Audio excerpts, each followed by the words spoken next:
इसके हिसाब से भारतीय जनता पार्टी और हमारे साथी दल मिलकर 100 के बहुत ज्यादा आगे हम निकल चुके हैं और हम बड़े विश्वास के साथ जनता के आशीर्वाद और समर्थन से 400 पार के हमारे लक्ष्य की ओर आगे बढ़ रहे हैं। आसाम, बंगाल, उत्तर प्रदेश, मध्य प्रदेश, राजस्थान, छत्तीसगढ़, उत्तराखंड, इस सभी राज्यों में हमें बहुत बड़ी चुनावी सफलता मिलती हुई दिखाई पड़ती है। इसके साथ साथ कर्नाटक, तेलंगाना, आंध्र, केरल और तमिलनाडु, इसमें से कर्नाटक, तमिलनाडु और केरल, ये 3 राज्यों में मतदान हो चुका, कुछ बाकी है, परंतु जो शुरुआती ट्रेंड मिले हैं, दक्षिण भारत में भी भारतीय जनता पार्टी को बहुत अच्छा रिस्पांस मिल रहा है और इसके कारण हमारा 400 पार का लक्ष्य हम निश्चित रूप से सिद्ध करेंगे, ये हम सबका विश्वास बना है। मित्रों, आप जैसे जानते हैं, कुछ दिन से कांग्रेस पार्टी ने हमारे 400 पार के लक्ष्य को ट्विस्ट करना शुरू किया है। उन्होंने एक प्रकार से 400 पार के लक्ष्य को संविधान बदलने के लिए ये लक्ष्य है और दूसरा एक अपप्रचार कर रहे हैं कि भारतीय जनता पार्टी 400 पार करने के बाद आरक्षण को समाप्त कर देगी। ये दोनों चीजें निराधार और तथ्यहीन है। भारतीय जनता पार्टी को पूर्ण बहुमत इस देश की जनता ने 2014 में भी दिया, 2019 में भी दिया। हम 10 साल से पूर्ण बहुमत के साथ की सरकार चला रहे हैं।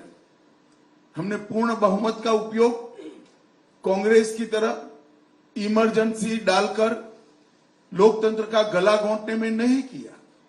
इमरजेंसी डालने के लिए, लोकसभा का टर्म एक्सटेंड करने के लिए, संविधान बदल करने में नहीं किया।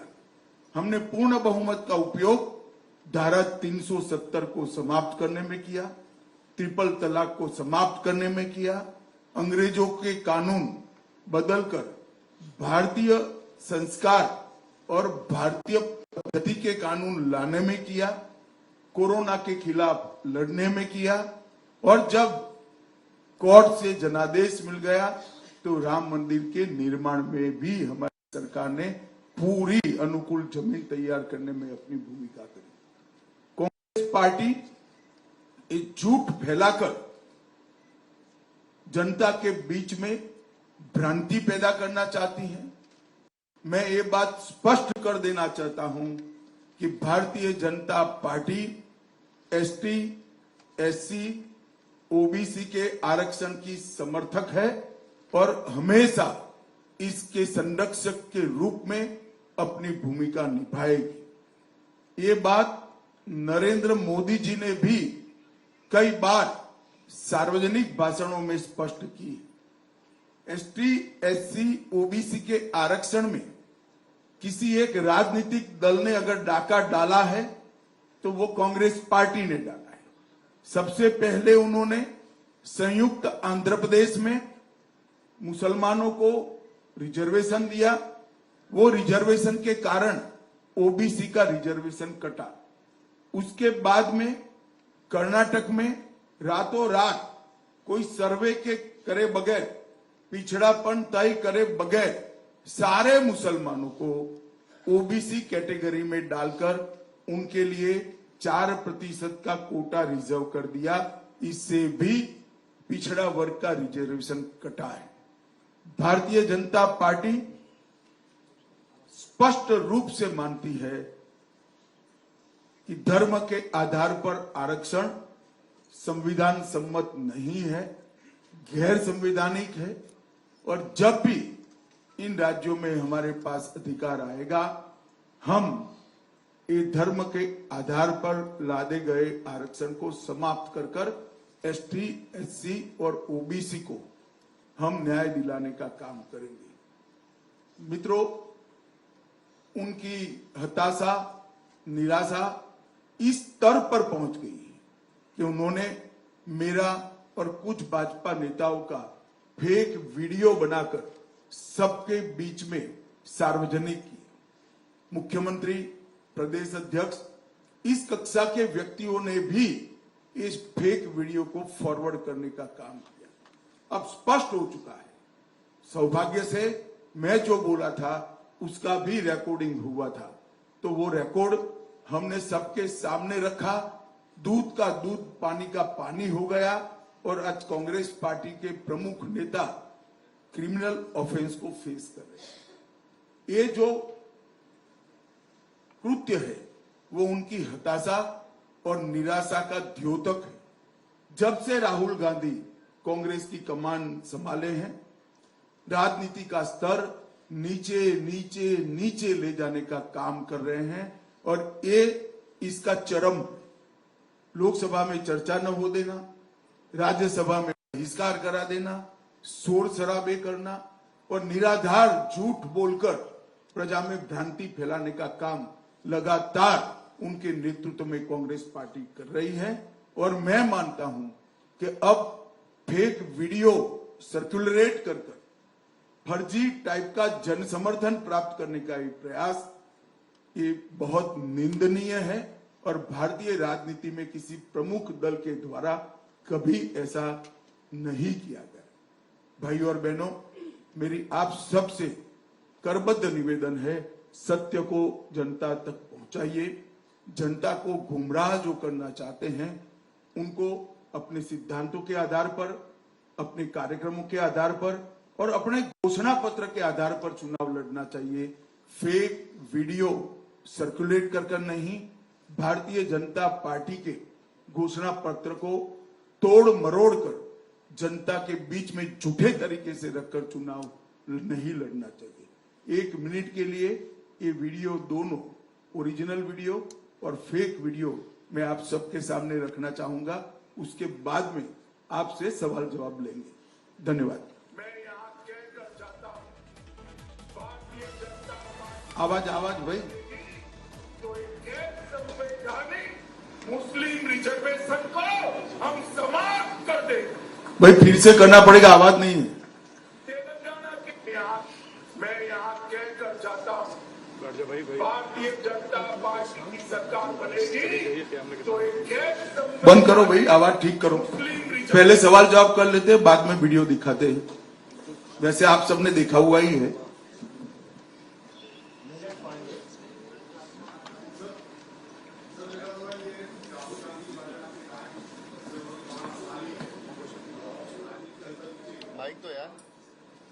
आपने चूंकि कहा कि जब से राहुल गांधी ने कांग्रेस की कमान संभाली है तो राजनीति का स्तर नीचे गिरता गया है। उनकी जो सीट थी राहुल गांधी की अमेठी, जहां से वो चुनाव लड़ते थे, और उनकी मां जहां से रायबरेली से चुनाव लड़ती थी, दोनों जगह से अभी तक उन्होंने कैंडिडेट भी नहीं दिए और अब ये कहा जा रहा है, सूचना आ रही है कि दोनों लोग अब चुनाव भी नहीं लड़ेंगे दोनों सीट में, ना राहुल लड़ेंगे ना प्रियंका। इसे आप किस रूप में देखते हैं? देखिए, मुझे मालूम नहीं है मीडिया आज सुबह से दिखा रहा है वो सच है या नहीं है, लड़ेंगे या नहीं लड़ेंगे वो भी मुझे मालूम नहीं है। मगर मेरा मानना है कि इतना कंफ्यूजन रखना ही उनको आत्मविश्वास नहीं है वो दिखाता है। उत्तर प्रदेश में जिस प्रकार की आज स्थिति बनी है, वो अपनी परंपरागत सीटें छोड़कर भागे हैं। मैं नहीं मानता वो लड़ने की हिम्मत कर पाएंगे। मैं यहाँ अभी रहने दो, मैं चाहता हूँ, भारतीय जनता पार्टी की सरकार अभी बंद करो भाई। तो एक गैर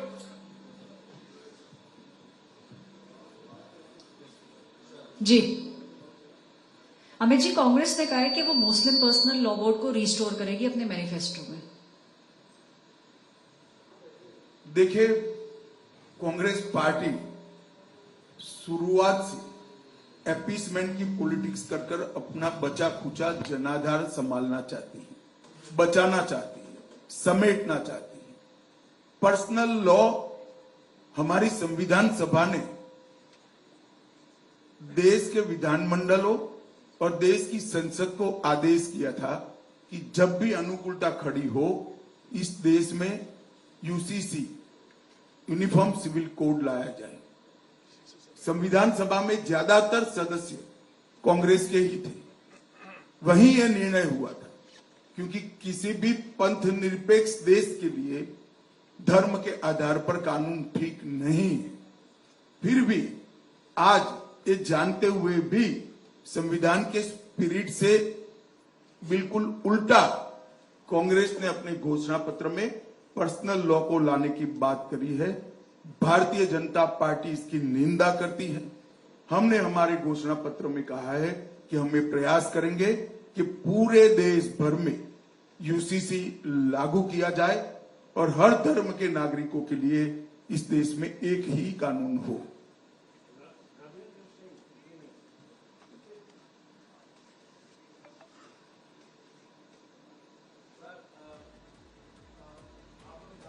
नारा लगा रहे हैं, उसमें लक्ष्य रखे हैं, उसमें कर्नाटक की बात भी आपने कही है। कर्नाटक में आपके सहयोगी जेडीएस के एक नेता रेवन्ना के कई आपत्तिजनक वीडियो का दावा कांग्रेस कर रही है और उसको लेकर आप लोग पर भी आरोप लगा रही है कि उनका बचाव कर रहा है। देखिए, श्री रेवन्ना का जो समाचार पत्रों में और चैनलों में चल रहा है वो बिल्कुल आघातजनक है।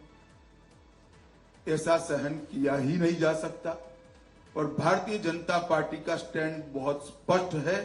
हम देश की मातृशक्ति के साथ खड़े हैं, देश की नारी शक्ति के साथ खड़े हैं। नरेंद्र मोदी जी का पूरे देश को एक कमिटमेंट है कि कहीं पर भी मातृशक्ति के अपमान को सहन नहीं किया जाना।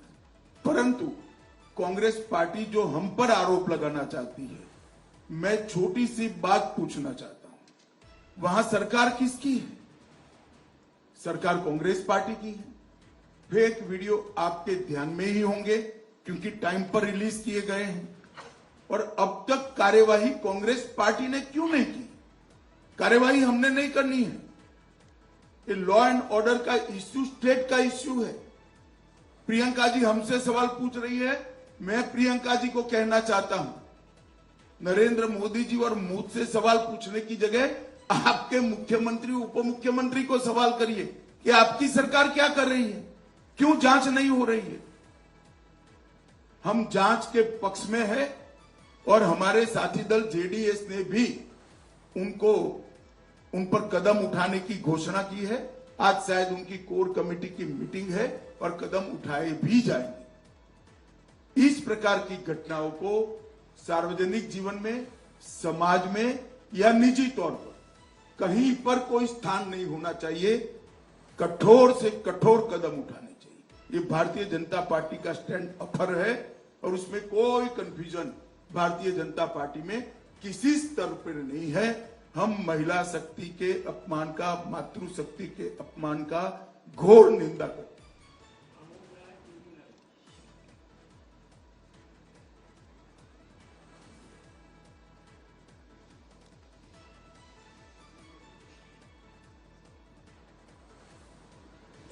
गृह मंत्री जी, एक कांग्रेस में खास जो सिविल कांग्रेस मैनिफेस्टो में एक बात उठाई गई है कि जो सिविल कॉन्ट्रैक्ट्स है उसमें भी मुस्लिमों को के लिए स्थान दिया जाएगा, प्रायोरिटी दी जाएगी। इसको लेकर क्या कहेंगे? देखिए, मुझे लगता है कि कांग्रेस पार्टी जीतने के डेस्परेशन के अंदर सामान्य विवेक भी खो चुकी है। जो कॉन्ट्रैक्ट वो तो कौन फर्स्ट लोएस्ट है, सेकंड लोएस्ट है, इसके आधार पर तय करना चाहिए। किसका काम करने का अनुभव है, नहीं है, इसके आधार पर तय करना चाहिए। पास्ट में कैसा काम किया है, इसके आधार पर तय करना चाहिए। अब कॉन्ट्रैक्ट्स में भी अगर ये धर्म को दाखिल करना चाहते हैं तो मैं कांग्रेस पार्टी को पूछना चाहता हूं कि कांग्रेस के अध्यक्ष के बारे में भी आपकी कोई रिजर्वेशन की माइनॉरिटी की योजना हो तो उसके घोषित कर दीजिए। इतना ही बचा है अब।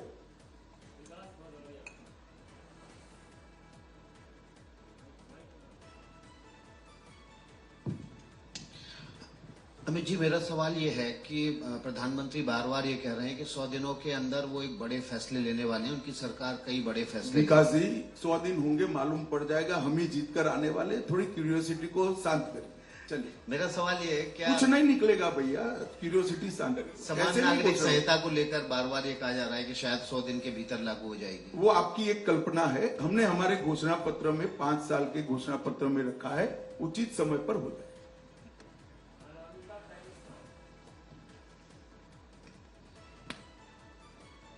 राहुल गांधी बोल रहे हैं कि एक्सरे की बात चल रहा है देश में, जिससे दूध का दूध और पानी का पानी हो जाएगा। इसमें क्या विचार है आपकी? देखिए, राहुल जी कुछ भी बोल सकते हैं, कुछ भी कर सकते हैं। गनीमत है कि उनको करने का मौका जनता नहीं देती है और इस बार भी नहीं मिलने वाला है। धन्यवाद। अब शायद वीडियो ठीक से प्ले हो पाए। मैं यहाँ कहकर जाता हूँ, भारतीय जनता पार्टी की सरकार बनेगी तो एक गैर संवैधानिक मुस्लिम रिजर्वेशन को हम समाप्त कर देंगे।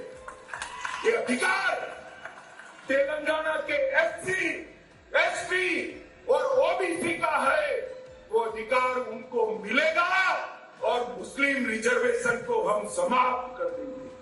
भारतीय जनता पार्टी की सरकार बनेगी तो एक गैर संवैधानिक एससी, एसटी और ओबीसी का है, वो रिजर्वेशन को हम समाप्त कर देंगे। रिजर्वेशन को हम समाप्त कर देंगे।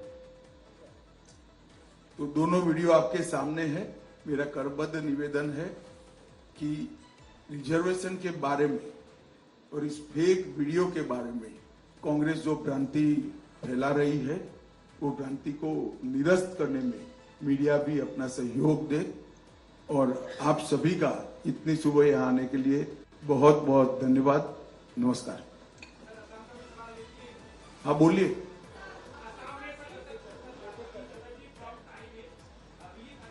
टाइम है सर। असम में चुनाव अभी 2 चरण का खत्म हुआ है, तीसरे चरण चलेगा। भारी संख्यक माइनॉरिटीज लोगों का ये मतलब सहाय मिल रहा है और नेतृत्व में दिखा जा रहा है। हिमंत बिस्वा शर्मा जी भी बहुत ही खास तौर से जगह जगह में माइनॉरिटी एरिया में कैंपेन कर रहे हैं और मुस्लिम का भारी तरफ से सपोर्ट मिले। इसका कारण क्या है? देखिए, हम कभी वोटर को माइनॉरिटी मेजोरिटी की दृष्टि से नहीं देखते। हर व्यक्ति भारत का नागरिक है, उसको इसी तरह से ट्रीट करना चाहिए। परंतु मैं इतना जरूर कह देता हूं, आसाम में हम कम से कम 12 सीट जीतेंगे, ये तय है। हमारी पार्टी इसके लिए विश्वास व्यक्त करती है। कम से कम 12 से आगे भी जा सकते। सर, असम के कई कंस्टिट्यूएंसी में आपने भी प्रसार में भाग लिया, कैसा देख रहे हैं आपके हिसाब से? बहुत अच्छा एटमॉस्फेयर है यहाँ। जो शांति मोदी जी प्रधानमंत्री बनने के बाद प्रस्तापित हुई है, जो विकास का वातावरण मिल रहा है, सेमीकंडक्टर के इन्वेस्टमेंट को यहाँ आने से यहाँ के यूथ में काफी उत्साह है। हेमंत बिस्वा शर्मा जी ने पूरे असम में मोदी जी की सारी योजनाओं को नीचे तक पहुंचाया है। ढेर सारे भूमि कब्जा के केसों को रिजॉल्व किया है और आज असम की जनता इसके कारण पूरी तरह भारतीय जनता पार्टी के साथ है। और असम में हम गत समय की हमारी सीटों में भी बढ़ोतरी करेंगे। हम कम से कम 12 सीट जीतेंगे, 12 से आगे भी जा सकते हैं। अमित भाई, आप लगातार प्रचार में जा रहे हैं और आपकी पार्टी लगातार कह रही कि कांग्रेस है वो अपीसमेंट करे। आपने उसके मैनिफेस्टो को भी जिक्र किया, पर विपक्ष के कई नेताओं का ये कहना है कि आप भी तो राम के नाम पे वोट मांग रहे हैं। हमने राम पे नाम पर कभी वोट नहीं मांगा। हमने हमारे समय में राम मंदिर बना वो बता रहे हैं और उन्होंने प्राण प्रतिष्ठा के कार्यक्रम का बहिष्कार किया माइनॉरिटी वोट के डर से, वो बता रहे हैं। वोट देने का काम जनता को करना है। हमारे घोषणा पत्र में राम मंदिर बनना चाहिए और भारतीय जनता पार्टी कानूनी तरीके से राम मंदिर बनाएगी। वो 89 से हम 85 से कह, आज से नहीं कह रहे। और राम की ही कृपा है कि अब घोषणा पत्र में रखने की जरूरत नहीं है, मंदिर बन चुका है। अमित जी, दिग्विजय सिंह कह रहे हैं कि आप उनके बढ़ने की दुआ कर रहे हैं और केजरीवाल की पत्नी कह रही हैं कि जेल में बीजेपी उनके पति को मारने की कोशिश कर रही है। चलिए, ऐसी चीजें आपके अलावा शायद देश में कोई नहीं मानता है। जेल उनके पास है, जेल दिल्ली सरकार आपकी है, आप पार्टी के पास है, जेल का प्रशासन हमारे पास नहीं है। अब उनकी ही सरकार उनको मारने की कोशिश कर रही है तो उनको ही चिंता करनी चाहिए। फिर भी मुझे लिख कर कुछ भेजेगी तो हम कदम जरूर उठाएंगे। धन्यवाद। अमित जी, लास्ट आखिरी सवाल असम से ही है कि आप लोग कह रहे हैं कि इस बार वोटों में इजाफा हुआ है, वोट सीट का व्यवधान बढ़ेगा इस बार असम में, तो ये लोगों का कांग्रेस के प्रति मतलब खफा कांग्रेस के प्रति है, इसीलिए आपके तरफ रुझाव है या आपके कामों के वजह से? हमें नेगेटिव वोट नहीं मिल रहा है। नरेंद्र मोदी सरकार और हेमंत बिस्वा शर्मा सरकार के अच्छे कामों के कारण एक मजबूत पॉजिटिव वोट बैंक आसाम में जनरेट हुई है। हमारा पॉजिटिव वोट मिल रहा है, सकारात्मक वोट मिल रहा है। चलो भैया, हो गया, चलो, धन्यवाद।